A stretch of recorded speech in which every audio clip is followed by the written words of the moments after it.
નમસ્કાર મિત્રો, આપ સૌનું અમારા ચેનલમાં હાર્દિક સ્વાગત છે।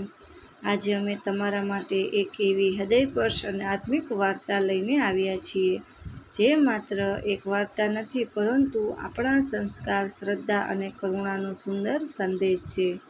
શું તમે ક્યારેય વિચાર્યું કે ગાયને ગૌમાતા કેમ કહેવાય છે? શું માત્ર દૂધ આપનાર કારણ કે તેને માતાનો દરજ્જો મળ્યો છે, કે તેની પાછળ કોઈ ઊંડું રહસ્ય અને આત્મિક મહત્વ છુપાયેલું છે?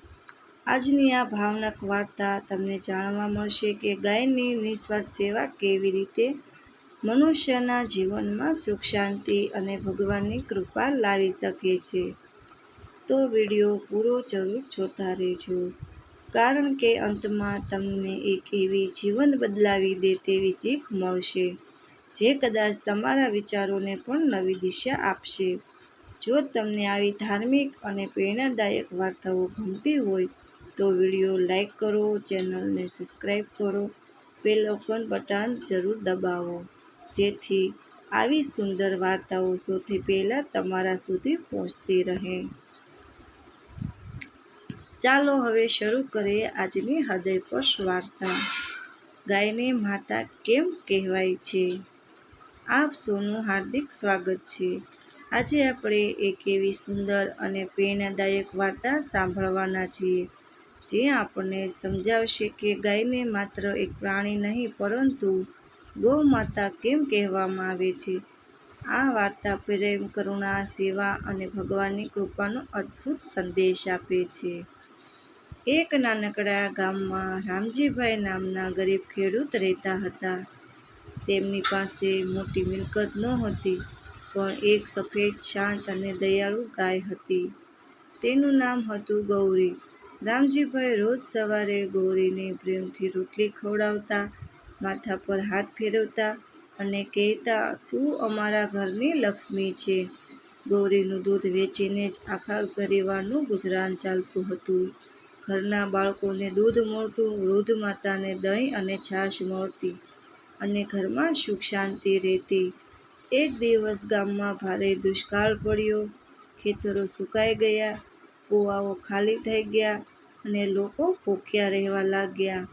ઘણા લોકોએ પોતાની ગાયો વેચી દીધી, પરંતુ રામજીભાઈએ કહ્યું, "ભલે હું ભૂખ્યો રહી જાઉં, પણ મારે ગૌરીને ક્યારેય છોડવું નહીં." તેમણે પોતાના ભાગની રોટલી પણ ગૌરીને ખવડાવી। એક રાત્રે રામજીભાઈએ સપનામાં એક દિવ્ય પ્રકાશ જોયો। તે પ્રકાશમાંથી એક દેવી પ્રગટ થયા અને બોલ્યા, "જે ગાયની સેવા કરે છે, તે સમગ્ર સૃષ્ટિની સેવા કરે છે." ગાયમાં દેવતાઓનો વાસ માનવામાં આવ્યો છે। ગાયનું દૂધ, દહીં, ઘી, ગૌમૂત્ર અને ગોબર આ પાંચેય પવિત્ર છે અને માનવ જીવનને ઉપયોગી છે। સવારે જાગીને રામજીભાઈએ વધુ પ્રેમથી ગૌરીની સેવા શરૂ કરી। થોડા દિવસો પછી અચાનક વરસાદ વરસ્યો। સૂકા ખેતરો લીલાછમ બની ગયા। પાક સારો થયો। ગામમાં લોકો આશ્ચર્યમાં પડી ગયા। ત્યારે ગામના એક વૃદ્ધ સંતે કહ્યું, "આ ભગવાનનો ચમત્કાર નથી, આ ગૌ સેવાના આશીર્વાદ છે." ગામના લોકો પણ ગાયોની સેવા કરવા લાગ્યા। એક દિવસ ગામમાં એક અજાણ્યો વૃદ્ધ ભૂખ્યો આવ્યો। ઘણા લોકોએ તેને અવગણ્યો, પરંતુ રામજીભાઈએ પોતાના ઘરમાં જે થોડું હતું તે પ્રેમથી ખવડાવ્યું। જમ્યા પછી વૃદ્ધ ગૌરી પાસે ગયા, તેના માથા પર હાથ ફેરવ્યો અને સ્મિત કર્યું। થોડી જ વારમાં વૃદ્ધ અદૃશ્ય થઈ ગયા।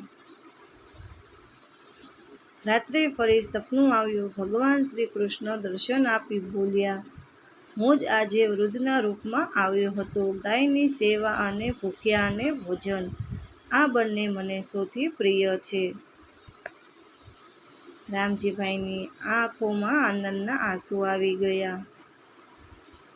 સમય જતાં તેમનું જીવન સુખી બન્યું, પરંતુ તેમણે ક્યારેય ગૌરીને સંપત્તિનું સાધન નહીં, માતા સમાન માન આપવું બંધ કર્યું નહીં। મિત્રો, ગાયને માતા કહેવાય છે કારણ કે તે આપણને કોઈ સ્વાર્થ વગર દૂધ આપે છે। તેના દૂધથી બાળકથી લઈ વૃદ્ધ સુધી સૌનું પાલન થાય છે। તેના ગોબર અને ગૌમૂત્રનો ઉપયોગ ખેતી અને પરપરાગત જીવનમાં થાય છે। આપણા શાસ્ત્રોમાં ગાયને કરુણા, સેવા અને પવિત્રનું પ્રતીક માનવામાં આવ્યું છે. પરંતુ સાચી ગોભક્તિ માત્ર નામ લેવાથી નથી થતી. ગાય પ્રત્યે દયા રાખવી, તેને ભૂખી ન રાખવી, તેની યોગ્ય સંભાળ રાખવી અને દરેક જીવ પ્રત્યે કરુણા રાખવી એ જ સાચો ધર્મ છે. આ વાર્તા આપણને શીખવે છે કે જે મનુષ્ય સેવા, દયા અને પ્રેમનો માર્ગ અપનાવે છે તેના જીવનમાં ભગવાનની કૃપા અવશ્ય વરસે છે. જો તમને આ વાર્તા ગમી હોય તો તેને તમારા પરિવાર અને મિત્રો સાથે જરૂર શેર કરો. સાથે મળીને જીવન, દયા, સેવા અને સદ્ભાવનાનો સંદેશ ફેલાવીએ. જય ગૌ માતા, જય શ્રી કૃષ્ણ. મળશું એક નવી વાર્તામાં. જય શ્રી કૃષ્ણ કોમેન્ટમાં લખવાનું ભૂલતા નહીં મિત્રો.